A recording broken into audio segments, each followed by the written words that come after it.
Hello and welcome to Vergecast, the flagship podcast of Linux on the desktop. It's great. It's going to happen this year. Here's a stat for you. This is the year. Linux gamers now outnumber Mac gamers on Steam. Because of Steam Deck. That is a stat. You're not wrong. That is a stat. It is because of the Steam Deck, which is technically not a desktop. We were so close, everybody. We're going to do it next year. Hello, everybody. I'm your friend, Eli. That was David Pierce. Hey, David. Hi. I have returned from vacation. I have many new hot takes to share. I'm very excited. And many new hot takes. It's Alex Kranz you heard going, it's because of the Steam Deck. Hey, Alex. Yeah, I use the Steam Deck and a Mac to game. I do not use Windows to game. I'm sorry. That is an unholy combination. What are you doing? It's great. I get everything I need. I get my Crusader Kings on Mac. I get everything else on Steam Deck. It's fine. Alex refuses to play any game the way it was intended. That's really Alex's thing. It works great that's a lot. most of the time. My TikTok feed is entirely Tears of the Kingdom videos. That's all it is. And every now and again, and mostly it's like incredible builds. Like that's like the Zonai Engineering Task Force video. Like it's so cool. Amazing. And then every now and again, I get the people who are running it emulated on a PC and they're doing mods where everyone's a little too sexy. And it's just like that. In general, I'm pro modding, pro emulation, pro run whatever code you want wherever you want, anti-DRM. And then I see those videos and I'm like, all these people should be in jail. Like I don't know how to get too sexy. Too sexy. Too sexy. Don't like it. I don't need to see a sexy Link. But what are you going to do? He's always Link sexy. inherently. What are you he's talking inherently about? Sexy. All right, so here's what we're going to do this week. It's a relatively slow news week. But we have been getting just a ton of incredible reader emails lately, which are super fun. So we're going to do a lightning round, then read a bunch of emails, and then do a lightning round. We'll see how that goes. It's the first time we've tried it on the show. I think it's going to be fun. And like I said, we've got some incredible emails to read to you all. But before we do that, it is necessary to acknowledge the existence of one Elon Musk who just continues to dominate the news cycle. I'll let you in on some Vergecast inside baseball. We do the show and we look at what stories are the most popular on our site to be like, this is what people are interested in. And you people will not stop clicking on the Elon stories. Yep. But we are tired. So to split the difference, here's what we're doing. My friend David Pierce is going to give you the fastest Elon roundup in sports. And I believe we have some music. Andrew, can you run the music? This is an incredibly rude thing to do to me in my first week back, by the way. Look, you leave. David, talk as fast as you can for 2 minutes about Elon Musk. Ready, go. Go.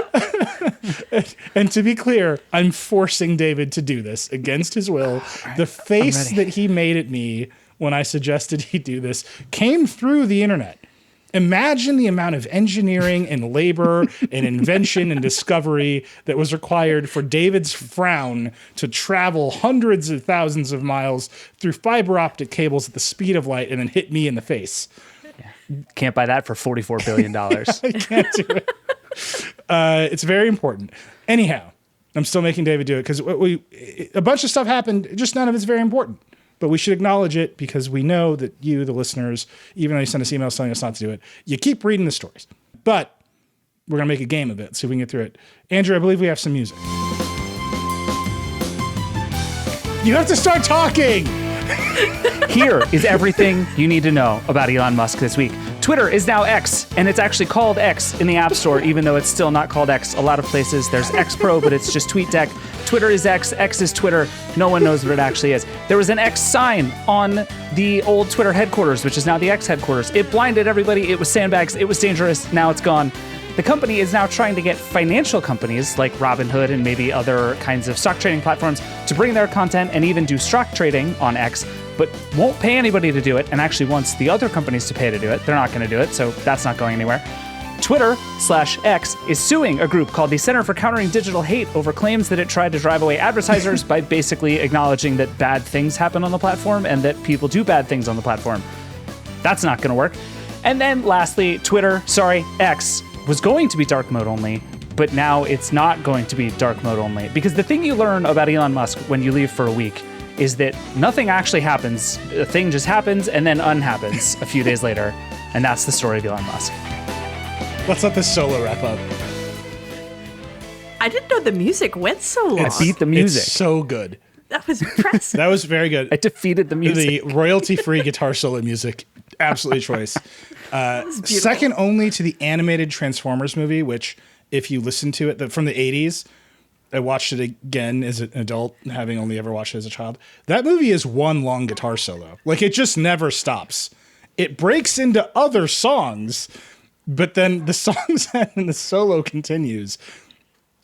I'm just saying we should bring that back. Is it a musical? Does it count as... It counts as a musical, right? If it's just one long guitar solo? I guess. It's a very confusing movie and also really heartbreaking in various ways. Transformers, everybody. That's the Vergecast. Okay. Lightning round 1. So lots of little news this week. Lots of glimmers of big ideas, but ultimately small news. David, kick us off. Okay, I have 2 because I was gone for a week, so I think I get to have 2. My first is a discovery that I made while I was on vacation and feel obligated to come back and tell you about, which is that actually CarPlay is very bad. And what? No, David, I regret that I have come to this place. This is not a life I wanted to lead. But I updated my phone at one point over the week, and then it just spent a day and a half deciding not to connect to CarPlay. And when it did, it would crash. And then it would say, David, would you like to start a thing in Google Maps? And I would say, yes, please, Google Maps. That sounds terrific. And it would just do nothing. And it would just say, I was sitting at an intersection when I had driven many miles away from that intersection. And then one day, for absolutely no reason, it just started to work again and has worked perfectly ever since. Yeah. So now I've reached a point where, like, I wish it had been full broken, because then at least I would understand what was going on. And CarPlay sucks.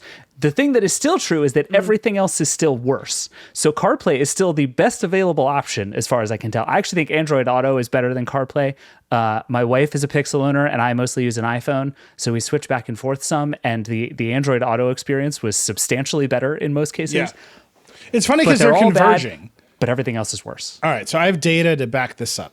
Okay. Oh, God. So the first piece of data is that I was right to begin with. No. And now David agrees with me. I hate this. Incontrovertible objective data that I'm correct. It's 2 out of 3. That's why there's 3 Personal hosts. problems. These are the rules. CarPlay is now officially bad. I'm really sorry. All right, but here's a piece of news from last week. According to J.D. Power's Automotive Performance, Execution, and Layout, or APEAL study, overall satisfaction among car owners is down, a decrease of 2 points from a year ago and 3 points lower than 2021. First time in 28 years of the study that there's a consecutive year-over-year decline in owner satisfaction, and it is because of the infotainment systems. Now, most people are mad at the actual infotainment systems in their cars. Makes sense. But the finickiness of wireless CarPlay in particular and wireless Android Auto is absolutely contributing to this. And there is an increase in the Google-powered native infotainment systems that some people are shipping, like Volvo and others. So cars that have Android Automotive with cars that have Android Automotive or AAOS score higher in the infotainment categories than those with no AAOS whatsoever. But if you have that without Google Play services, you go down. So if you have built-in Google Maps, basically, people are happy.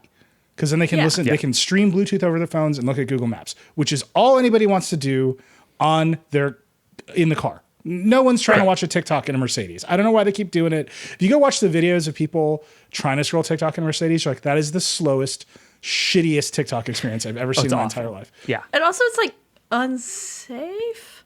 Probably shouldn't scroll TikTok. Yeah, also don't do that. Yeah. Is a good, Like, I definitely got yelled at for watching Gilmore Girls while driving home from college one year. And it was great. I had a wonderful time. But like in the car while you were driving? Rory couldn't wait? She could not. I had to be up early. I was doing like a 12-hour drive in a day. I needed company. This is some real Texas shit, Alex. You're like, I got to drive 12 hours. And this road is going to be perfectly straight for 600 miles. The speed limit is 230 miles an hour. And I'm going to watch Gilmore Girls the entire time. Wonderful. No regrets. But yeah, I wouldn't probably do it now. Most likely. Yeah, only now you can, hit self-driving and watch it on the center cluster. Yeah. All I'm saying is there's data, actual data, not just me saying it, that suggests that making the center stack of your car more computer is bad. Yes. And I think that's wireless right. CarPlay is like a maximally computer idea. Like, Yes. it's finicky and it doesn't connect, and you're trying to meet, and you're basically adding a second display to a mobile computer. Like, ugh. Just bolt the phone to the air vent like God intended, open Google Maps, and stream Bluetooth music to the head unit. You'll be fine. You get 2 screens instead of 1. I'm just going to keep putting that out there. But you can just plug it in and have CarPlay. And I did that this week. I got my what is it? MagSafe? MagSafe. Okay, I did it. I got my MagSafe like little controller thing. I stuck it in the air vent. It didn't flip down too much, and I had like my big screen and my little screen, and one was for like text messages that I tried not to look at. And the other was my map. Do we need to start disclaiming like no one listened to Alex when she describes how she lives her life because it will end in disaster? Here's what I did. I sparked my laser bong. I started texting while I was driving, but CarPlay was great. And I'm still here, right? It's fine. We're all good. All right. Anyway, in normal CarPlay is circumstance, great. I would say we should retake the part where Alex admitted to texting and driving. But here, I think it's an important cautionary tale. I ignored it. Don't text and drive, guys. I looked at it and I went, oh, that's convenient. Ooh, let's not look at that. And then I just kept driving. It's good. Good for you. We're all really Eyes on proud the of you, road. Alex, That's called personal CarPlay growth. sucks unless you're Alex, in which case you should throw your phone out the window and have someone else use CarPlay. All right. Yeah. All right. But I just want to say, before I get to my actual lightning round thing, Andy Hawkins wrote about that JD Power thing you were just talking about. And his headline was just, people are getting fed up with all the useless tech in their cars. And I just read that headline and just like started blowing kisses at my computer. Like, it's just, yes. Like what a perfect description of A, this study, and B, what is happening in the world. I enjoyed that very much. And thank you, Andy, for doing that for me. Actually, the best part of his story is that he notes that happiness with the exterior styling of cars is going down as well because cars look weird now. And that's beautiful. They're ugly. Yeah. They're boring and ugly. Yeah, it's bad times for cars right now. Like, Neil, you keep talking about like the dongle stuff, and we're sort of caught in this awkward middle ground. We're caught in the awkward middle ground in like every way imaginable with cars. Yeah, the only 2 ideas we have for cars are make it look like the 60s or angry robots. Or like the future. Yeah. We don't have a different idea. No, it's not great. But okay, my actual lightning round thing is this new YouTube announcement this week that they're adding a bunch of new features to Shorts. And the quickest way I can describe them is that they're just TikTok things. So now you can see vertical live previews of videos in Shorts. So when you're scrolling through, and in addition to just seeing Shorts, you'll see live stuff. There's a new tool where you can actually like crop and zoom on a regular horizontal YouTube video and use it as a short, which I actually think is very clever and is one of the things that makes YouTube unique, is that there's this whole other giant library of stuff. And then there's a tool that they call Collab, which is just a straight, complete rip of Duet on TikTok. And I think it's very funny that they didn't just call it Duet. Like, we're all cool with stories being the thing that everybody does, but YouTube is like Collab, not like Duet at all. Totally different. But we've talked about this a bunch on this show, but it's like there is just only one app anymore. Yeah. And it's just called like video in all caps. And it's TikTok, it's Reels, it's YouTube Shorts. All these things are the same thing. And it's just making me tired now. Do you ever find yourself accidentally scrolling the wrong one and not realizing it for more than 30 seconds? Or is that just me? The thing that happens to me frequently is I'll go onto TikTok, scroll a bunch, be like, why don't I care about any of these videos? And then realize I'm actually on Instagram. That's me. This is a thing that has happened to me several times from like, usually like I kind of know what my TikTok is going to be. It morphs over time, but I have a rough sense of what I'm going to get from TikTok most of the time. And then I go on Instagram and it's just like, here's people playing spike ball and like random Russian soccer players that you've never heard of. And I like spend 3 minutes. I'm like, this is boring. And then I'm like, oh, I'm on Instagram. Yep. It's like when I see like 3 videos in a row of somebody just cutting sand, I'm like, oh, I think I'm on Instagram. Okay. Or it's particular if you see the trends from 3 months ago.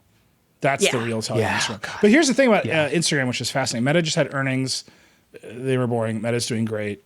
Fine. They basically solved the Apple ad tracking transparency issue with AI. So They're making a lot of money.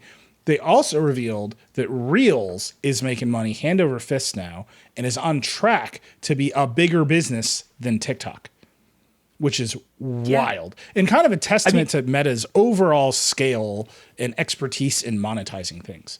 Yet another reminder that Meta is the only company that is actually good at this. Like it's the thing I've been saying about Threads all along. Like everybody can have the same idea and Meta will do it better over time. At least from a financial perspective, it just keeps being true. And it's truly wild. Like Reels is a objectively worse product than TikTok. Like I don't think there's anybody who would be like, I prefer Reels to TikTok as a like user consumer experience. But I'm not at all surprised that it's going to end up being the bigger business. So here's the numbers. Reel's annual revenue run rate has jumped to $10 billion a year, up from $3 billion last fall and $1 billion last summer. That's from Zuckerberg during his analyst call. That means Reel's about the size of TikTok's business last year when TikTok pulled in $9.9 billion in worldwide ad revenue, and Reel's about to grow. This is a Reuters story that we'll link. That's crazy, right? They went from not having this product to being deeply threatened by it to running a bigger and more effective business with it. And maybe this is like cautionary tale for Threads. This is kind of the Meta problem now. They run huge businesses with no cultural relevance. Right, that's what we're talking. That's what you're talking about with Reels. You open Reels, you like scroll through it, like this isn't what I want, and you jump to TikTok, which is far more relevant, but they are better at the business.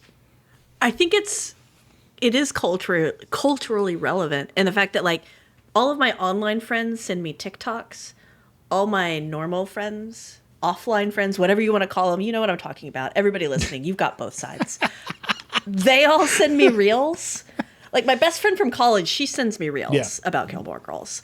My best friend, like that I worked with at my last company, she sends me TikToks, and it's just, I like, and that's a smaller group. Those people that are really online like us, we're a much smaller part of the population, and so the stuff that actually goes out to people and changes the culture is happening on Reels, even though it's being incubated and developed on TikTok. Yeah. Although I think the younger you get, the less that's true. And this is the thing that Meta continues to trade on, right? Is that like whenever I come on this show or write about Facebook and say basically nobody's on Facebook, nobody cares, I get a bunch of people responding who are like, no, actually the thing is everybody's on Facebook.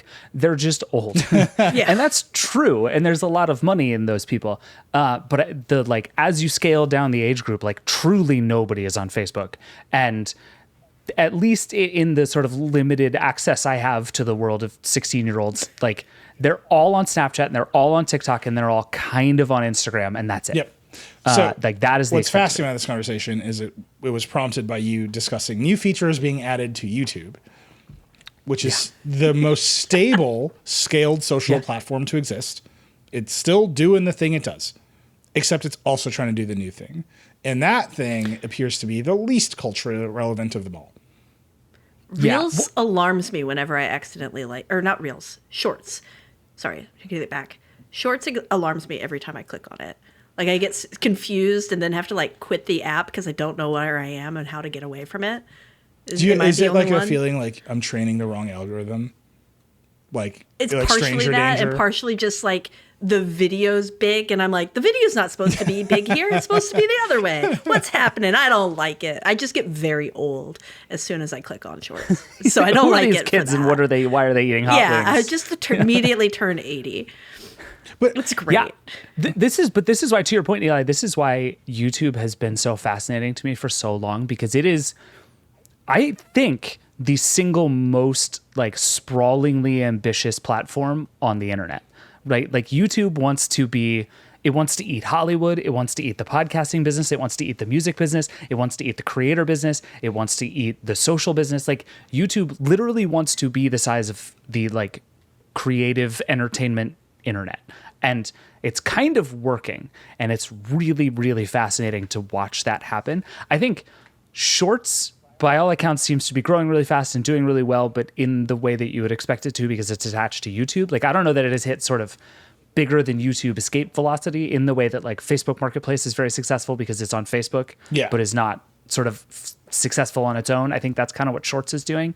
But then even just this week, YouTube is getting some of Google's generative AI stuff to get summaries of videos that are in the in search results and in the video pages, so you can see what you're getting. They're adding YouTube videos to the SGE, search generative experience AI stuff.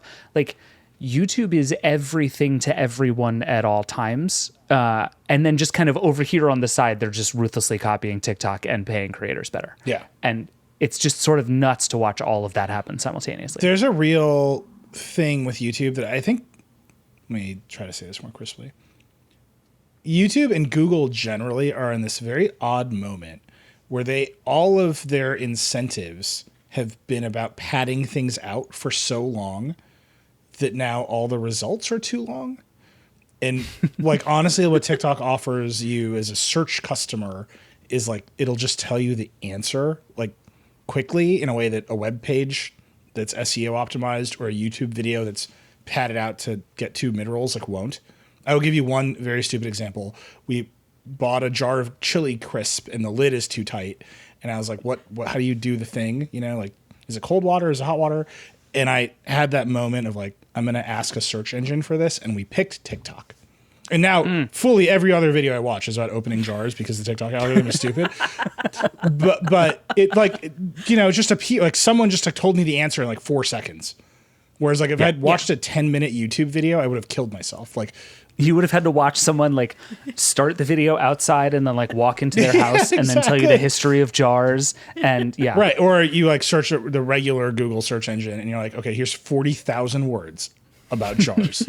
Right. And it's every other heading is a question about jars. What are jars made of? And it's I just this is a very simple question. Is it hot water or cold water? The answer, by the way, is hot water, and it still didn't work. It doesn't matter. We're gonna get that jar open. You get a butter knife and you jam it under Alex, the lid. everything you say is so dangerous. Ignore the Band-Aid on my finger. That's a different reason. Here's what you do. You start texting and driving while trying to open a jar with a knife. I still got my hands. I got my fingers. It's fine. But you just put it in the oven, turn it all the way up, see what happens. Yeah, it's gonna be fun. It's great. All I'm saying is turn on all the gas on all your ranges, light and walk around with a match. The chili will be crisp. All I'm saying is it's kind of interesting to think of the internet as a pendulum between long things and short things. And we've just been YouTube originally started with Charlie bit my finger, right? Extremely short, stupid videos. And the pendulum has swung to these 10-minute videos. And now the sort of TikToks and Reels and Shorts are swinging that pendulum back. And basically only Meta has figured out how to build a scaled business against it. It's not to say TikTok's $10 billion is not a scaled business, but TikTok rickety for a lot of reasons. Do we ever hit that middle point though, where it's just middle videos? Middle videos. Mid-form. What do you want to call it? I don't think so. I mean, I can't think of a time we've been at that point, right? And you can even look at it the streaming has done that, right? Everything got bigger and huger and then got smaller and became, big TV shows, and then we got the limited. Maybe the limited series is the perfect middle of the actual TV and movie world, and we need the equivalent of that. Yeah, only that's the thing that's causing TikTok. the writer's strike, right? There's no series, no syndication. There's no money in limited series. It turns out that's a real problem. This is the worst lightning round of all time. We've done two things. It's been 25 minutes. Alex, sorry, I'm done. What's yours? That's all I have. Okay, mine is Sean has a really great review of the LG. I gotta look at this, guys. It's a lot LG 27GR95QE-B. And when people hear that name, sex. You want to go to Best Buy and ask for the LG 27GR95QE-B. Yeah. It's great. No, but Alex, it's an OLED. Say that name again without looking, and if you can say it right, I'll give you $20. Do it. Go. LG 27 9G. Nope, so close. Nope, Lost it already. GR95QE. I did look. I knew the 9 was in there and the GR was in there. Later in Give the me show, I'll give 4 you more another chance tries. to do it. I'll come back to you later. I'm going to keep going on Sean's it. point But here it's a is new that this thing is OLED. great. Yeah. It's a new 27-inch OLED display, and he's tested some of the other ones. There was an Asus one that has kind of this, pretty much the same panel, but a little bit different. How you control it is different. But he really liked this one and feels like we're kind of hitting that point where you can say, yeah, I can go buy an OLED monitor instead of a traditional monitor. And that's really exciting because OLED is typically better. It's got some issues like it's local dimming. You would think would be really, really good, right? Because it's OLED, and so each pixel is controlled. But the minute things start to get bigger and bigger and wider, it needs to start limiting that so it doesn't blow out all those pixels and create burn-in and a lot of other problems. And when it starts to do that, it gets really, really dim and can just be super unpleasant to look at. It sounds like they've done a good job of fixing that. It's still not perfect, but it's gotten a lot better. And so I don't know. I have 2 of the previous really good LG monitors on my desk, and I love them. And now I have total FOMO, and I wish I had this OLED, even though it's got some issues. It just seems cool. This piece, and another one we're going to talk about 3D file formats are like the reason the Verge exists, in my opinion. Yeah. Like you read this piece, we talked last week about knowing people's bylines. You read this piece, it's Sean Hollister, just like Yes. all the way through. It's great, and the exasperation that comes through. Because what these OLED panels, when you use them as monitors, do is they dim the entire panel when you have big fields of white, because they don't want to, as Alex is saying, you don't want to blow out or burn in. So they dim the entire panel, and Sean is like, the problem is all computer interfaces are mostly white. So you can just feel his exasperation in this review. Yeah, and he talked about babying the screen to not have that happen and not get burn in. Yeah. And I so felt that, like, the thing you have where you know the potential problem, and every time it does that sort of artificial dim, you can feel yourself getting closer to it. And so you start to just move things around on your computer just to change the pixels. And it's like, I am thinking about this monitor a lot more than feels necessary. There's also a perfect Sean moment in the review where he puts an image slider in. And the image slider is just his desk setup with the old monitor and the new OLED monitor. And they look exactly the same. And he's just excited that it's like exactly the same. It's great. You should just read it. It's great. And it's a really good piece. You're gonna get FOMO reading it because you're gonna want it, even though he points out every single flaw in it. Yeah. And I think it should be like a call to action for Windows and Apple. So we had another to fix their shit. We had another piece this week by Vic Song about how smartwatches this year are super iterative, and it's actually really interesting to read those things together, because the iterative smartwatch is boring, right? Like, here's some minor updates to the Samsung watches. We've made the letters unsettlingly huge and added teeth to the displays. Fine. We think the Apple Watch is going to be super iterative this year. Fine. That's the boring iterative. What Sean's monitor piece is like, this is the best kind of iterative.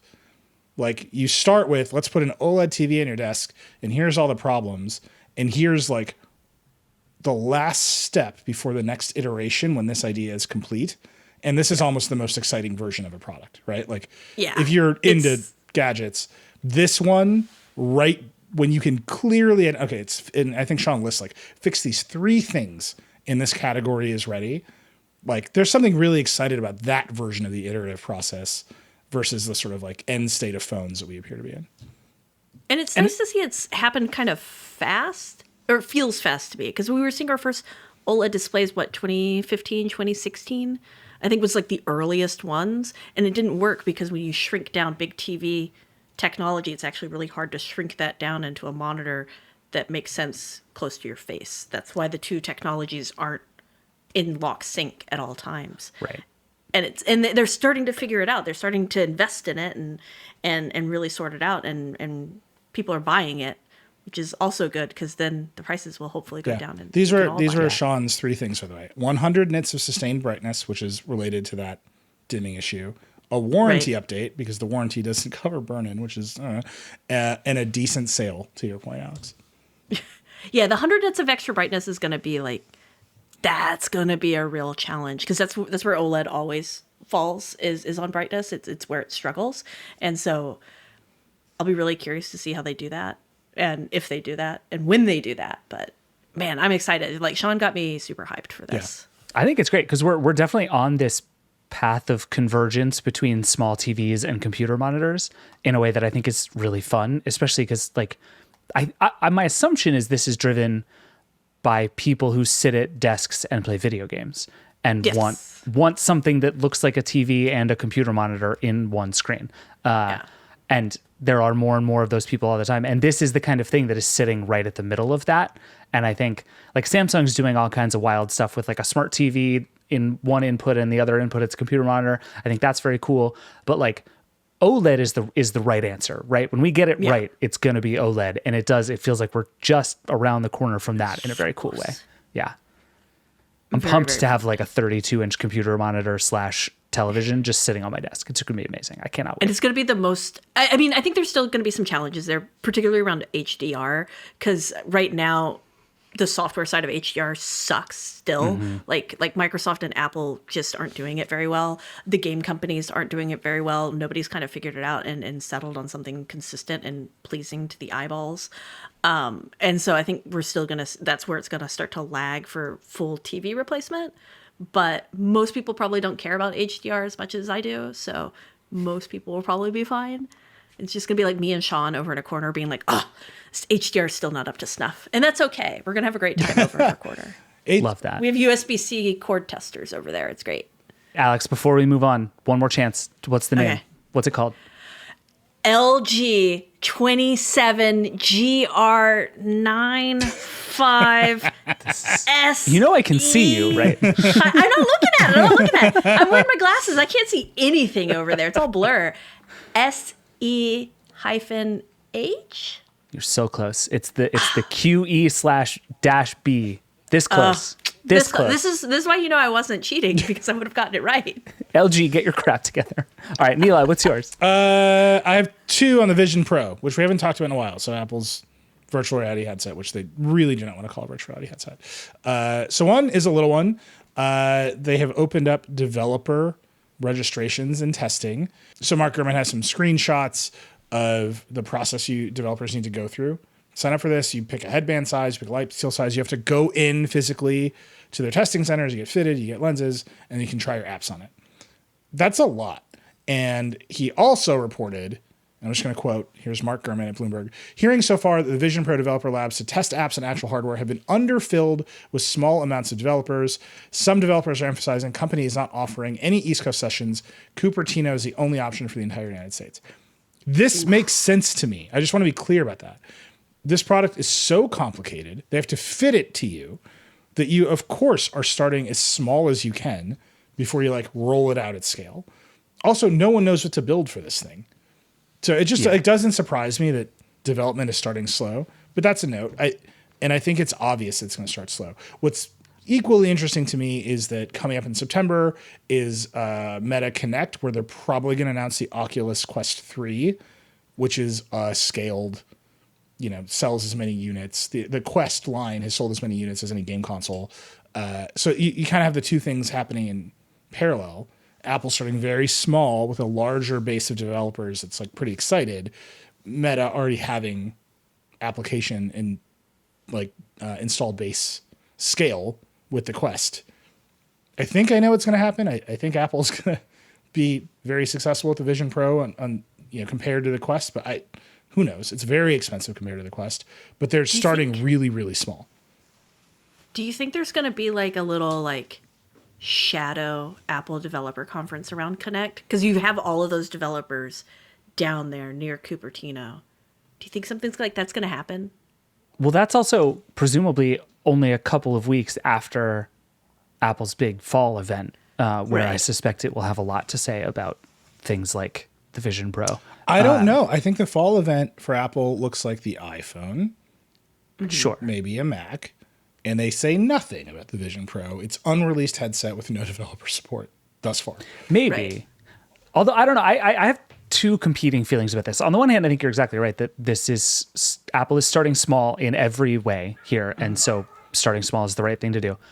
On the other hand, I have heard from a bunch of developers since that launch in June that they are perfectly happy to wait a generation or two to really devote energy to this stuff. It's going to run most iPad apps right out of the box. So in that sense, it's just going to work and everybody will check the checkbox to make it work on the Vision Pro and do the cookie interface. It's going to work like your iPad works with iPhone. Yeah. And think about how many apps did that, right? That will get you through a year or two. And then I think we're going to get to the point where a lot of these folks start to turn and say, okay, what can this thing be? But I was really surprised after the launch, just polling developers I talked to, and the number of them who were like, yeah, we'll probably end up doing something, but at this moment, it doesn't really feel like a priority for us. So I think there's going to be an interesting like chicken and egg thing going on over the next 6 months, and I don't really know how that's going to shake out. Yeah. Yeah, I feel like Apple probably needs to be a little like more decisive there and not let the developers lead. Like they need to be more proactive. I totally get why they're not. That makes a lot of sense. But at the same time, if everybody's looking at your product waringly and like are like, is this a total boondoggle? Is this the Apple boondoggle? You probably do want to be a little aggressive with getting some really cool killer apps on there and courting those developers who aren't necessarily based in Cupertino or near to Cupertino to come out and try it out. I just think they got time. If in order to try this thing out, you need to sit down, have it fitted to your head, and with special lenses made for your glass. Like that is just a slow, expensive process that you are going to try to refine and optimize as much as you can before you like put them in every Apple store. And I think that's like their first problem. I think this is the inherent problem with every face computer. Is that you have to wear them on your face. And then I think the bigger problem is that Apple itself, outside of what if we did cool NBA things, has not really demoed a killer app. You know, like the killer app that I hear people talk about is I'm standing at my desk mirroring my Mac onto 5 gigantic virtual displays. And it's like, ugh, that's not good enough. Yeah. You know, like that's cool. That's not nothing, but that doesn't get Apple where it thinks it's going here. Isn't that why you want to court developers? Is because maybe one of them has the really good idea? Yeah, but you got to know. You got to know what you're courting. Like, that's true. You can't just be swiping right on all the developers to take this courtship metaphor in a horrible direction. Apple. You can't take them all out on dates. It'll be great. I don't know. I mean, we had years of fart apps and beer pouring before everybody figured out the iPhone app store. Like, but the difference there was that a lot of people were able to get it and use it and say, oh, I understand new things I can do with this. The challenge with this is going to be that it's really expensive. There, by all accounts, aren't going to be that many of them. It's going to be super complicated to get set up for and start using. And so just the hurdles to getting one in your hands so that you can start to dream about what it might be for are just so much higher than anything Apple has built before. That I wonder how it will change things. Yeah. By the way, that fart app era is really instructive, right? Because everyone jokes about it. Remember that app, I Am Rich, where you download an app and you could just like hit a button and spend like... It cost $1,000, right? I think it might have been more. I think it might have been like $100,000. But there was an app called I Am Rich where you could download it and you could hit a button and pay a bunch of money to the developer and it would just put up a badge that said I Am Rich. One of the greatest ideas for an application in all of history. Like, agreed. Just truly one of the greatest ideas for an application in all of history. And Apple's like, we can't have this. It's a joke. The fart apps are a joke. And if you just think about where we've come, the two categories that have succeeded and driven the iPhone are social networking and free-to-play games. And everything else is kind of around it, right? Like the Ubers and Lyfts of the world are revolutions in their way, but they're just kind of a duopoly that is stagnant. Like all the other stuff pales in comparison to the size of free-to-play games and social networking apps. And it's hard to see even what the fart apps look like on the $3,500 Vision Pro.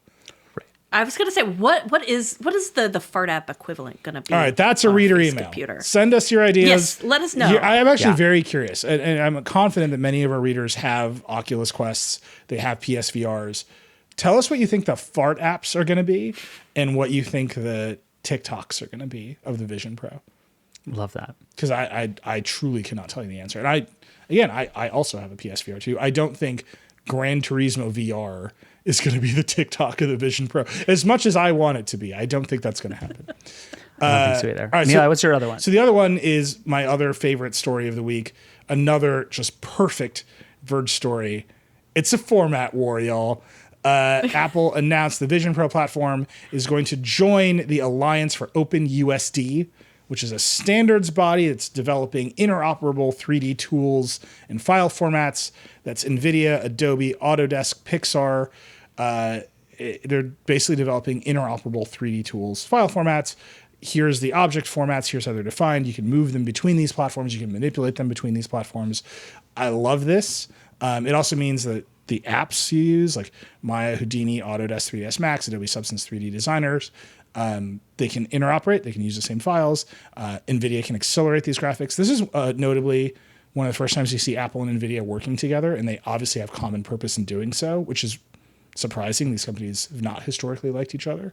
But what's funny is there's another standards group. There's the Metaverse Standards Forum, which has Epic and Meta in it. And like they're also working with USD. They've got working groups to like look at this file format.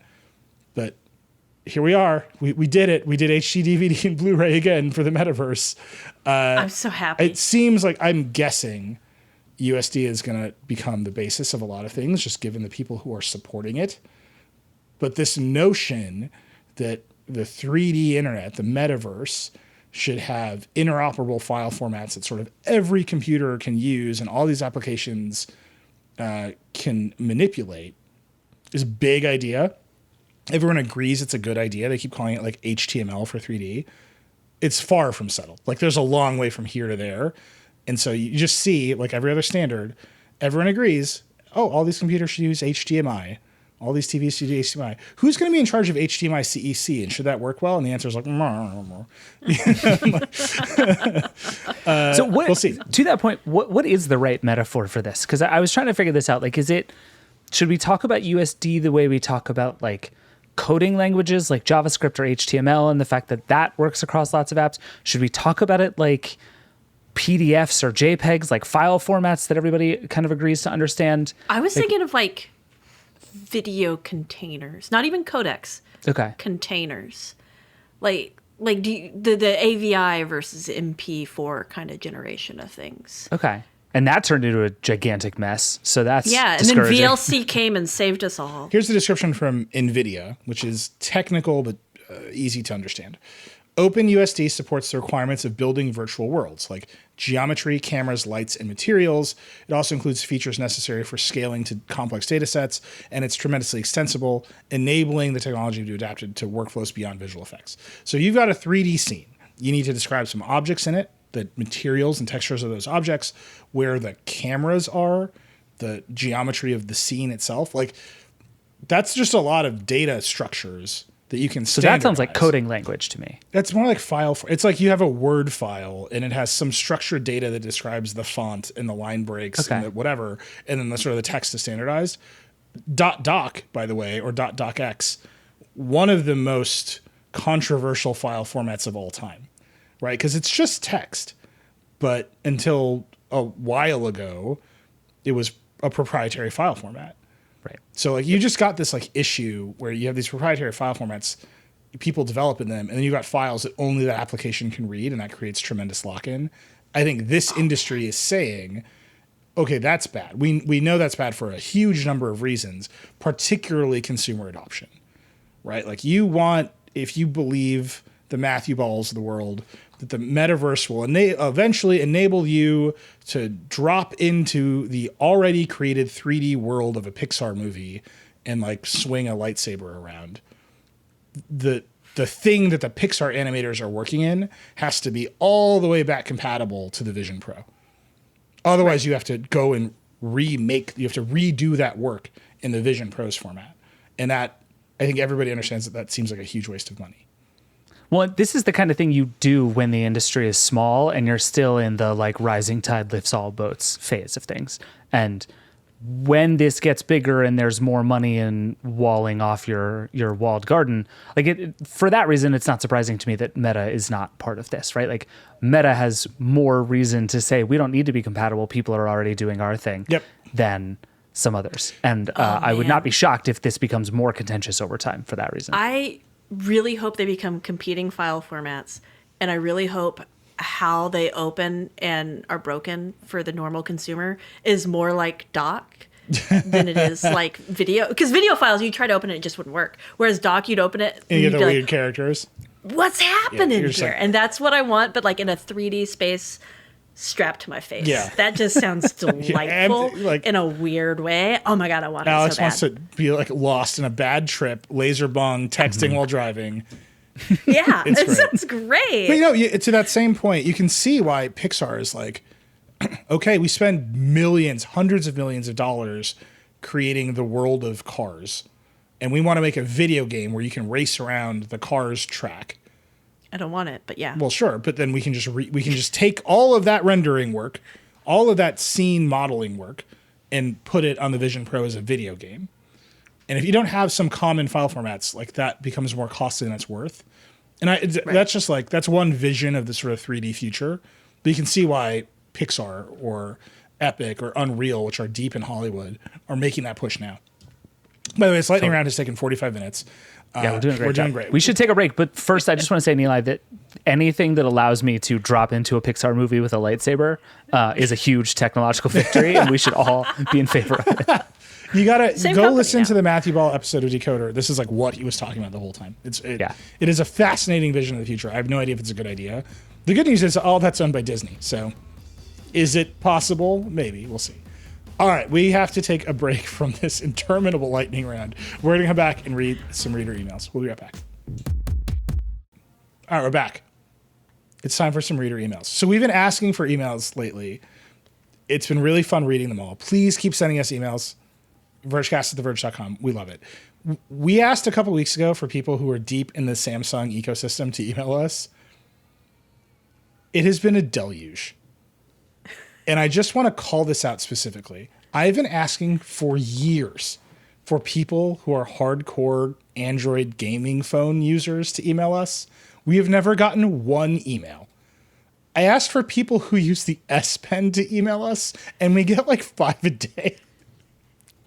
You're going to get 4 emails tomorrow about the Razer phone. I'm just saying, if you use an Android gaming phone to play games, where are you? Because the S Pen people are out in force. And we've just never heard from the gaming phone people. Maybe they don't listen to the Vergecast. Who knows? But there's your data point for today. Okay, let's do some emails. I want to start. I'm not going to read this whole one at all. I'm just going to start with an email from someone named Mo for this reason. They call themselves a Samsung fanboy or, quote, a Samboy. Yes. Thank you.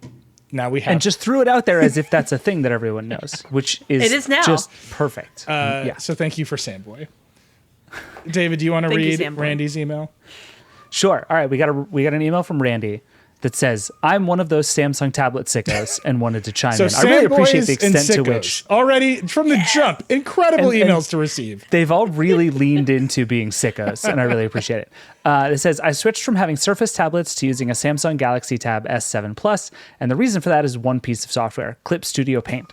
It went, which is like 3 words that mean the same thing. But anyway, it went from being a desktop-only app to being available on Galaxy/Android, and now I could finally have a normal tablet experience and get to be productive and creative doing illustration on the same slim tablet. Obviously, that means I'm using the S Pen on it all the time. Thank you, Samsung, for including it with the tablet and not requiring me to purchase it separately, which is a very good Apple burn. Great job, Randy. Yeah.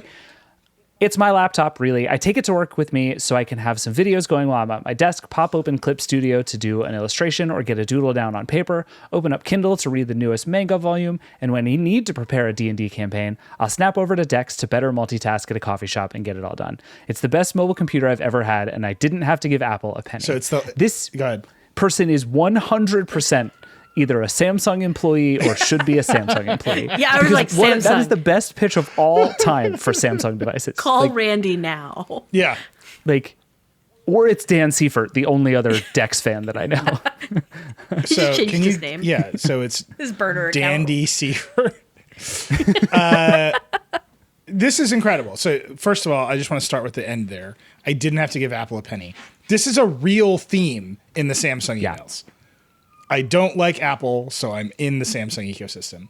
That motivates more people than you could possibly imagine, at least from our emails.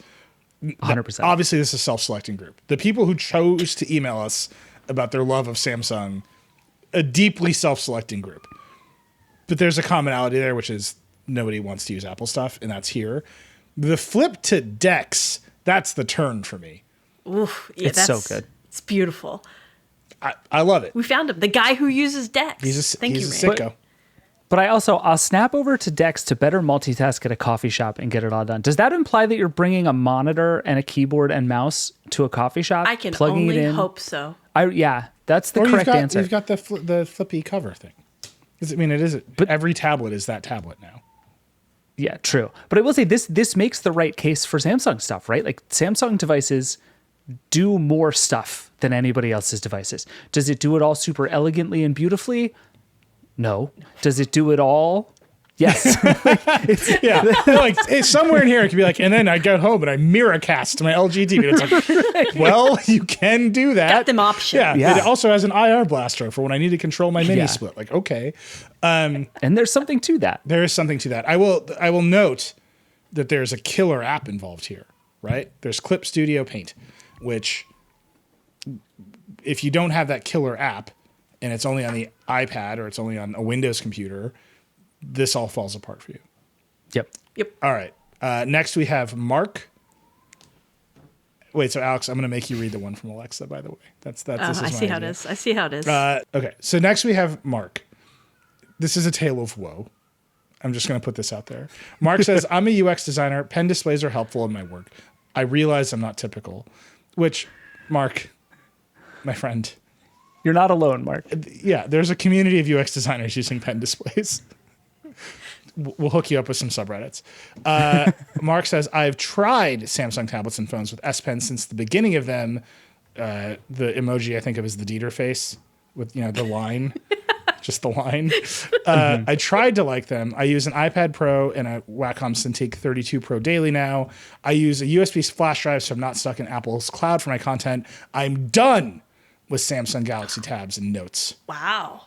And then he says, I should be able to use any device, not lose content, but the devices don't last. Nothing is on my devices for very long. I want the good pens, which are Apple and Wacom. I try not to be a prisoner of proprietary clouds. Yes. Pretty good. That's a Vergecast shirt. Pretty good. Mark, as a designer, if you I want to that design shirt. I'm not a prisoner of proprietary clouds shirt for us, we'll sell it and we'll throw you a cut. And then I use an iPad to read or sketch comfortably. I use big screens to get stuff done. This is the counter argument, right? The Samsung tablets can do everything. People are really attracted to them. Again, my dream is to edit the entire Verge by circling copy in red. If you could make that happen for me, Google Docs, I'm golden. I'll buy whatever tablet you want. But then you actually do it. You're like, oh, this is like pretty wanky. Alex, I think this is like your e-ink tablet story every month. You're like, this is my dream. I bought the newest one. Ugh. And then we move on. It sucks. I love it. I also think that model that he describes at the end is kind of a great way to think about a lot of devices. I should be able to drive over any device and not lose content. Love that. I want to use the good pens. Love that. Don't be a prisoner of proprietary clouds. Excellent. And then I use big screens to get stuff done should also be a Verge t-shirt. That's a mug. That's like you walk into the meeting and you put your mug down. And it's I use big screens to get stuff done. That's great. I love it. All right. Next, we have an email from a reader named Alexa. I'm going to have my friend Alex read this email, and you decide who actually sent this email to us. It's not me. I don't like the name Alexa because it's not my name. And then Sure is, the phone, Randy. the smart speaker always confuses us. I got my Samsung Galaxy S23 Ultra in March-April time and was very excited for the built-in S Pen.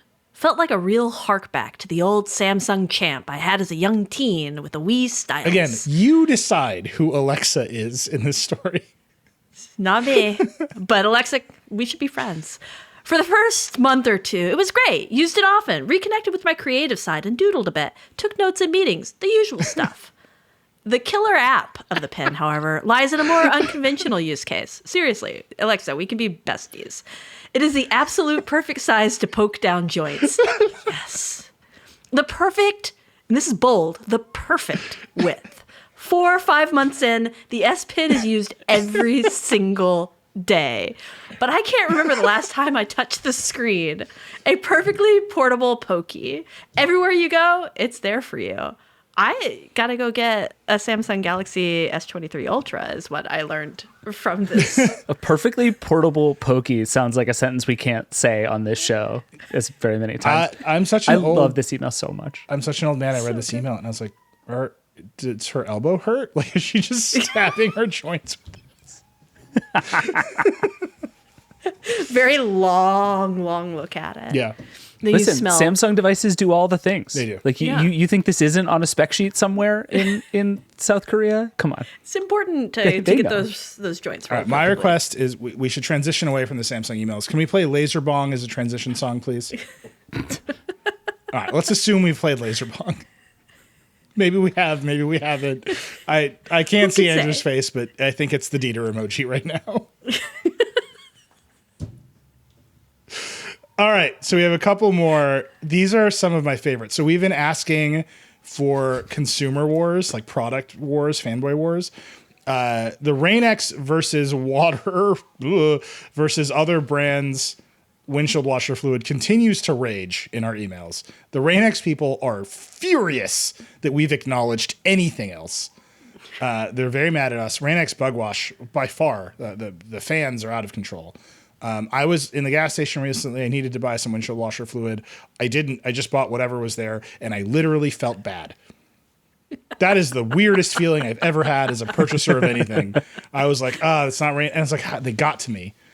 You just vindicated all of them. Well, no, that's just bullying. I don't think I was just like, I felt weird about wearing the wrong shoes to elementary school. That was exactly that feeling. I do not think it is any more or less significant to my windshield wiper performance. However, if you continue to have feelings, email us. I'm dying to know. Here's my favorite email of this entire Consumer Wars conversation. It might be one of the best emails we have ever gotten. It vindicates everything I know to be true about The Verge. It's from Zachary. I run a pool cleaning service in Southern California. I've listened every week since the Engadget podcast days, and I thought I would share the argument about which high-end carbon fiber pool pole is best. Yes. When you service pools all day long, your pole is your most used tool. They have been aluminum for decades, but in the last 5 years, carbon fiber has hit the scene. This is a huge upgrade, causing less back strain during heavy use. And then he lists 3 categories. There's the wrong. There are those who only care about specs, and they choose the primate pool pole. They think the only spec that matters is weight. They ignore a harder to use latch, the poorer construction, and the inferior customer service. I just want to say that the primate pool pole is not like a dig. That's the actual name of the product. And that's for you Carbon spec fiber. monsters. This Then is the he lists Primate the 3X. best. The Hyperpole by Ultimate Pool Tools is the vastly superior pole. Yes, it does weigh a few ounces more than the original, but that leaves out so much. The Hyperpole has the cleverly named Hyper Drain that allows water collected in the pole to flood out instantly as you remove it from the water. The weight savings from the other pole is quickly outdone by the water weight savings compared with the better latches and the great customer service. Easy decision. This man is furious about pool poles, and I love it. And then It's so good. we get to the silly. This is his label. This is the pole that would have been released by Will.i.am. Incredible. This is the best part of this whole email. Like, that tells you everything you need to know and is also Will.i.am's legacy, and that makes me so happy. Just wait until you hear this description. The Skim Light Carbon Light is needed by no one and solves no problems. Instead of a tried and true circular tube, it is a 10-sided decagon, preventing you from spinning it in your hand. It also has pre-drilled set points, only allowing it to click into place in certain spots. It's End silly. of email. Point made. End of email. We reached out back to Zachary. I'm dying to find the forums where this is all being argued out. If you want to write 5,000 words about the introduction of carbon fiber into the pool industry and how it's torn that industry apart, just email me anytime. We will commission that story anytime. I love it. I love that this exists. This is in many ways, the purpose of the internet is allowing people to be their best selves, arguing about carbon fiber pool tools. Oh my God, these tools are so They're expensive. so expensive. They're so expensive. It's so good. Read some prices, Alex. Okay, so the hyperpole, that's the good one. Yeah. That's $275. That's the one $275. you. That's the one you want. It's $275 and it's great. It's also Looks like a sold out. lightsaber, by the way. Huge It fan. looks. I would get no work done with this. The Primate 3X ranges from $254.99 to $324.99, which is just. I'm telling you. I think that's the special edition Kevlar weave. No, that's only $299. Is it the teal tiki? Also $299. It's good. I'm trying to figure out which one is. I'm saying so expensive. if you are a budding reporter or journalist out there and you're like, I can nail this feature about the war that has taken over the pool cleaning industry because of carbon fiber, send me a note. Send me a pitch. We'll run that story. First slot in the Hero. We'll send it to the awards. I will send that story to the Pulitzer Committee. You just let me know. Alex, I found the most expensive primate pole. It's the Psycho Chimp one, and it means the pole is decorated with what look like Bored Ape NFTs, basically. This is so spectacular. All right, we got to get off pool tools. I'm just saying, if you want to write that story, just hit me up. All right, we got two more. They're both A+. David, you want to take the next one? Yeah, Neil, this one I think is directed especially to you. It says, this is from Jonathan. It says, there are two big manufacturers of premium woodworking hand tools in North America. Lie Nielsen and Lee Valley / Veritas. You know, the big brands. Yeah. Lie Nielsen mostly makes souped up versions of 100-year-old Stanley designs. Lee Valley / Veritas make more modern takes on traditional tools with adventurous designs and materials. You can instantly tell why there's a huge holy war between these two companies, by the way. Yeah. Cool versions of the old thing or new ideas. Those sides never like each other. Anyway, Lie Nielsen is preferred by the well-heeled traditionalist. Lee Valley tools could be at home on the Robo workbench in the Batcave. When I think of Batman, by the way, I think of premium handcrafted woodworking. Yeah, that's how he amazing. gets his belt. Hand tool. Jonathan continues. There's lots more Jonathan to get through. Hand tool specific vaporware bonus. Several years ago, Lie Nielsen showed a sample of a plow plane they were seeking to manufacture. It was based on the highly collectible Miller patent plow plane. That's a fun phrase to say. The internet message boards went crazy. And lit up. Nothing. Lie Nielsen stopped showing the sample. Eventually, if you asked about it, they stopped showing the sample. Eventually, if you asked about it at one of their traveling tool shows, the presenter would give you a dirty look and ignore the question. Yes, we are talking about a tool that only makes inset grooves in boards. Yes, this is something you can do with any $99 router with speed and precision. Yes, Lee Valley has since released 3 different plow planes ranging in price from $160 to $440 before additional cutters or specific attachments. End of email. Amazing. I would absolutely buy one. Yeah.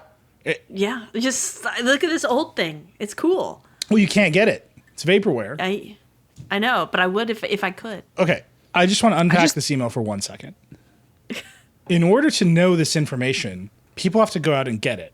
So, for example, the sentence, the message boards went crazy and then nothing, implies quite a bit of monitoring of message boards. Just putting that out there. Second, they stopped showing the sample. If you asked about it at one of their traveling tool shows, you would get a dirty look and ignore the question. Implies that multiple people at multiple tool shows in multiple locations asked about this tool and received a dirty look and then collated that information on the internet such that it is now a fact. This is the Snyder cut of hand tools. I'm just saying, that's good. Incredible. The people who do this are Taylor Swift fans waiting to see when 1989 Taylor's version will come out and fans of the plow plane from Lee Nelson. Incredible. I love it. It's perfect. I just love that everyone is the same. If you use a tool long enough, this is why the Verge is obsessed with mechanical keyboards and OLED screens, because that's what we touch and look at all day. But if you touch and look at plow planes all day, you're going to get this obsessed about plow planes. I love it. Everyone is the same. Do you think the Lie Nelson people are forum bombing here? We got 3 of them ranging in price that Batman could use them. All right, one more. When I think of Verge stories, you all know how obsessed I am with Google and Zelda. The combo platter of Google and Zelda. Alex, you want to take this one? Yeah. So this one's from John. He loves the show. Hey, John, we love you.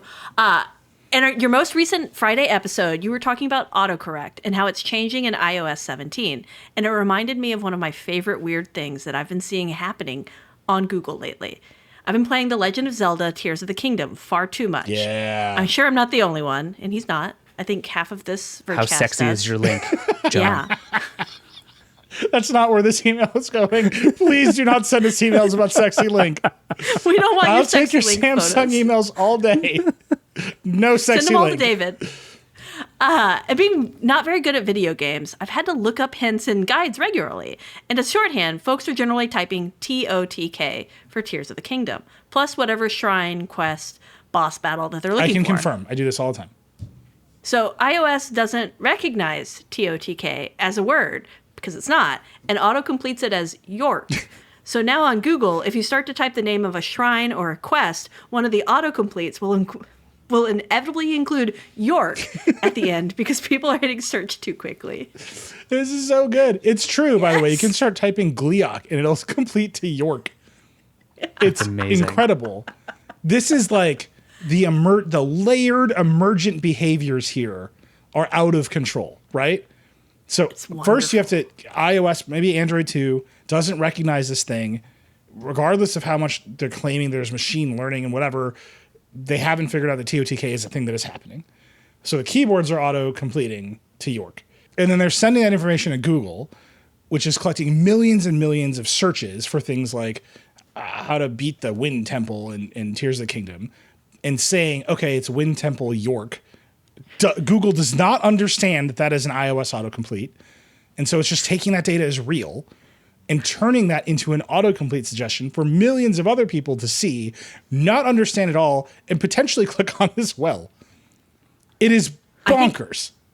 We're like one small step away from there being websites with headings that say, how do you complete Yeah, the Glorbo. Wind Temple York? This is the No, it's Glorbo gonna be like situation. There's going to be how to AI find websites it. looking at Google Trends. exactly. I'm going to tell the Polygon people. Like, a huge amount of Polygon's traffic right now is Here's the Kingdom guides. And I'm like, you guys got to start sneaking in some York stuff. Absolutely. It's a lovely place. Really nice Anglican choir. It's perfect. By the way, we have gotten a bunch of emails about iOS autocorrect in general. I will say that now I'm paying attention to it. It does seem worse. Yesterday, I was actually speaking to Dieter. I was texting with Dieter, and I said, send it to me. And it just auto-completed it to Messenger. So it just said, send it to Messenger. Like, it was very confusing. Like, why?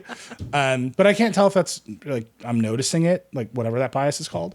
But we have gotten lots of emails from people saying it's much Just worse. don't correct it for a few weeks and see how your friends notice in the group chat. I definitely got called out the other day. They're like, Alex, your autocorrect's going through it right now. It didn't. It just is like nonsense. Well, we'll see. So we're a month away from the next version of iOS. Maybe it'll get better. Maybe it'll get worse. Who knows what'll happen? Fingers crossed. Keep sending us emails about But that. please keep sending us emails about, especially if you have specific weird autocorrect things that are happening. We're trying to figure out ways to investigate this. It's a weird thing to try and actually pin down an answer on. But one thing we need is lots and lots of bizarre autocorrect examples. So if you get a weird one, send us a screenshot and tell us everything. Also, if you are playing games on your Android gaming phone, send us an email. No one's ever done it. They're too busy. The They're S playing Pen the people are out games. here just smoking them up. The S Pen people are out here just smoking it up. The Android gaming people, as far as I can tell, don't exist. All right, that's it. We have to take a break. This is really fun. Send us more emails. We're going to read more emails on the show. David's already doing it on the Wednesday show all the time, right? Mm-hmm. Emails and Great. voicemails. It's the best part of the show. Every time. I love it. If all we do for the rest of the show is respond to reader feedback, we'll be happy. But that said, Or call the hotline, 866-VERGE11. Call the hotline. Yep. Yeah. Hotline and email us, vergecast@verge.com. We love it. We'll be back. We'll do another. It'll be a quick lightning round this time. Much faster. We're going to get through it. We'll be right back. We're back. It's going to be an actually fast lightning round. We're going to do it under 45 minutes. It's going to be amazing. Crayons. 40 minutes. You have. I think Alex has the best one. Go ahead. Oh yeah, I am absolutely obsessed with this. My brother is in the food industry, so anytime like food industry and tech converge, I get really, really excited. Mr. Beast is suing Virtual Dining Concepts because that's the company that kind of arranges Mr. Beast Burger, his Uber Eats takeout delivery hamburger joints. And he's suing them because according to the lawsuit, the food is revolting and likely the worst burger the person had ever had. Not just Also, according to the lawsuit, according to people who ordered those burgers. yeah, and also inedible. Like it's just full of insults, and the pictures are absolutely revolting. You'll be totally disgusted. And I just keep thinking about this and wondering why this all happened. And we understand why it happened. Mr. Beast, it was 2020. Restaurants were in dire straits. Everybody I know was unemployed. Like my brother just didn't work for 6 months. And so they were like, okay, how can we help restaurants? Well, let's open a lot of ghost kitchens where we can ship food out via Seamless, via Uber Eats, and you can get your food and the restaurants get to stay open and everybody wins. And so that's what they did. And these ghost kitchens just proliferated. They were everywhere. And virtual dining concepts was like, okay, cool. We can partner with people and make their brands take off there. Virtual dining concepts was started by one of the guys who did Planet Hollywood. So he like knows his way around branding and churning out horrible food. Yeah, I was going to say, but does he know his way around good food? And so, of course, when you're thinking, I want to start a really cool business project involving food, I'll go to that guy. And that's what Mr. Beast, James Donaldson, did. He went to this guy. They were quickly everywhere. I know people who were accidentally ordering them because they'd see like Mr. Beast burger and they'd see these gorgeous pictures of burgers and then they'd get just slop to their houses. Wait, I just want to call out the Twitter thread guys when Mr. Beast Burger launched had a field day. Right. They were like, here's the future of all marketing. Here's why Mr. Beast Burger is poised to take over from McDonald's. One of 945 thread. They've been dead silent. Everybody was obsessed with ghost kitchens. Yeah. Like this was because the new thing. Really hard to like. It's hard for one restaurant to be consistent every night. It's really, really hard for one restaurant, right? It is. Have you seen the impossible. show The Bear? Yeah, like. It's difficult. And Wendy's and McDonald's and all of them, the food may sometimes be disgusting. Everybody has their own takes, but it's fairly consistent. And even they struggle with consistency. And Mr. Beast was like, yeah, I'm going to come in with the Planet Hollywood guy. And we're also his pitch in the beginning, in that COVID time, was really interesting, right? It was all these mom and pops are struggling. I'm going to come in with this marketing muscle. Anyone can sign up. We'll send you the kit. Burgers are easy to make relatively. We'll send you the materials and the stickers and the packaging, and your mom and pop can be turbocharged by my marketing muscle. Right. So anyone can make Beast Burgers. Anyone can make the idea, and that was right. And and a lot of Jimmy's brand is altruism, and there's however much controversy associated with that brand, and it's whatever. But that is like the core of his thing, right? Is like, I'll help a lot of people, and I'll get rich along the way. Cool. What's fascinating here is like, it should be relatively easy to make burgers and have them not be raw, and somehow it wasn't. Right? Like if you just open Seamless or Grubhub or whatever in the average city, you don't pick Mr. Beast Burger and you just pick some restaurant and order some cheeseburger, the chances of it being raw are very low. And somehow the chances of the Mr. Beast Burger being raw were very high. And that's the whole thing here that I just do not understand. So what was happening was ghost kitchens, because it's not attached to the restaurant's brand. Oh, they don't have to care as much. Yeah, they don't have to care. And if you don't care, you're like, quality goes out the window. And so you get your like idiot nephew to make the burgers because they're Beast Burgers. It doesn't come back on you. You're like, oh, you go over to the Beast Burger like kitchen and you do all of that. We're going to actually go make money and build our brand and just use that to subsidize ourselves. And we've seen that happen. Like a lot of ghost kitchens. This was the way it was. Like there was one in my old neighborhood and you'd walk in and the food's really good. And then you'd like go try to order from there on like Seamless, and there were 6 different restaurants with the exact same address because they were just churning out this slop to keep like their actual core really delicious business going. So we have a great Josh Trezza story about chicken wings and ghost kitchens. We'll link to it, and how many ghost kitchens make chicken wings and why chicken wings are proliferate. It's because they're actually easy to make and they're cheap. The chicken wing story is like what really pushed me over the edge, because like one of the big food delivery companies would only talk to Josh like in secret, and they would only discuss the popularity of chicken wings. And we were like, why? Why can't we attribute you saying chicken wings are very popular? That was the one that like broke me. Anyway, this story's great. Virtual dining concepts. They've slapped back. Like they're saying no. He wanted, like, he's been bullying us. He's trying to renegotiate the deal. He's being mean to us, and Mr. Beast Burger brand will continue on. We'll never stop that contract. We'll never stop using your name and likeness to sell cheeseburgers that are raw. Very good. I'll tell you, my lawyer brain is this lawsuit inevitably settles. If this lawsuit gets to a jury, the American legal system has completely failed. I say that in the context of the former president of the United States being indicted this week. That'll happen, whatever. If Mr. Beast Burgers gets to a trial, the American legal system has failed. Because this thing should completely settle. It should never get to a trial. Okay, my lightning round. Chris Welch, big scoop this week. Sonos Move 2 hitting in September with stereo sound, 24-hour battery life, and importantly, USB-C audio in, which is super cool. Hell yeah. We're beginning to see that exciting. in more and more places. Also, because it's a portable speaker with big battery, USB-C port can charge a phone. Very cool.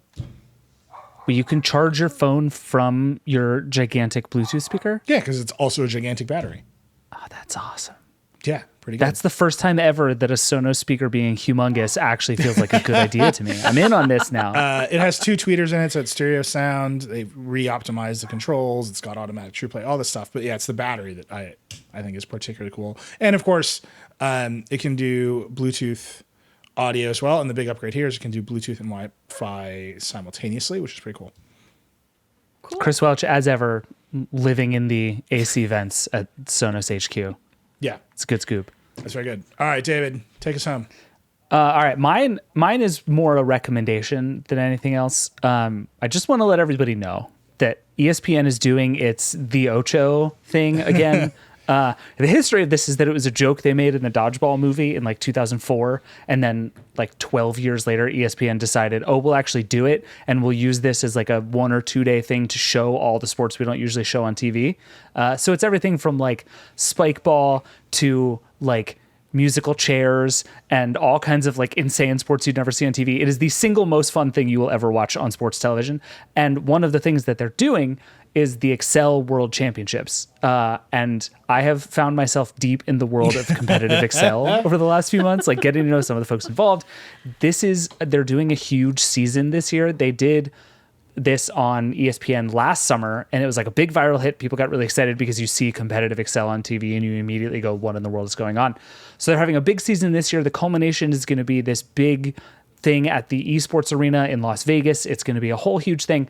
But as you're listening to this on Friday morning, it's airing at 7 a.m. So if you're listening to this very early, you might get a chance to see it live. But otherwise, it will be on YouTube. It'll be on ESPN. Competitive Excel is significantly more fun than you think. It's basically like puzzle solving using Excel. And if you're the kind of person who likes to solve puzzles, it's extremely fun. And you've just never seen anybody get so excited about Excel ever in your life. And I love it very much.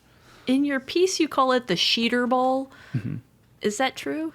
Alex, do they call it that? No. God, no, they don't call it that. No. I was so excited. I came up with like 30 or 40 different dumb ideas about what you might call this, but I think Merge Madness is the one that I have come back to as my favorite. Yeah. That and the VLOOKUP Cup. I was very proud of both of those. These are very good. I was really hoping these were all the actual names. Guys, just take that from David Free. Yeah, you can have it. That is public domain courtesy of David Pierce. Please take that from me. The Merge Madness. It's the Ocho, I think, is running through the weekend, if I'm not mistaken. And there's all kinds of wild stuff going on. But the ESPN stuff should be up probably as you're hearing this. And it's extremely delightful. Competitive belt sanding. Yeah, dude. This is what I'm saying. It's the same as the tools. Like, imagine anything in the world, and odds are there is somebody who does it for a living and thus has really strong opinions about it, and there are probably people who do it competitively, and that kicks ass. Mullet championships. Oh my God. This is what's going to save ESPN, by the way. They should just do this the whole time. Yeah, I mean, you don't need to buy NBA fights. Rights. Just like let me Mullet watch championships. Mullet championships all day. The pillow fight championship is on this weekend. Like, come on. I'm there for it. Tetris. That's very good. I can't believe we haven't been running fake ESPN music the whole time. We should have started and stopped the show. Andrew, can we get a few more minutes of guitar solo, please? Hard no from Andrew. Yeah, that was the right call. Good call, Andrew. All right, that's it. We've gone way over as always. Bunch of cool stuff on the site. Speaking of Andrew, he's got a great piece on the original Zenith clicker remote, which was ultrasonic. When you push the button, it hit an aluminum rod, and that's how it controlled the TV. Super cool tech. Ancient idea, of course. Go read that. Really good. We've got a explainer on what's going on with the incandescent light bulb ban, which is very, it's like refuses to die, but it's also dead. Whatever. And there's some news about Nintendo's next gen console on the site. You should go read that too. And then importantly, we are doing Land of the Giants, Tesla, with former Verge transportation reporter Tamara Warren and Patrick George. They are deep in it. They are getting so much access to all kinds of people who have worked in and around Tesla for years. It is a monster season of that show. The Tesla Shockwave, that's what it's called. In fact, it's so good, we're going to feed drop it on Wednesday in this feed. You'll get to check it out. So that's really cool. Look forward to that. That site looks great. Go listen to it. I promise you, it's the year of the Linux desktop. It's all happening. That's it. That's Vergecast. Rock and roll.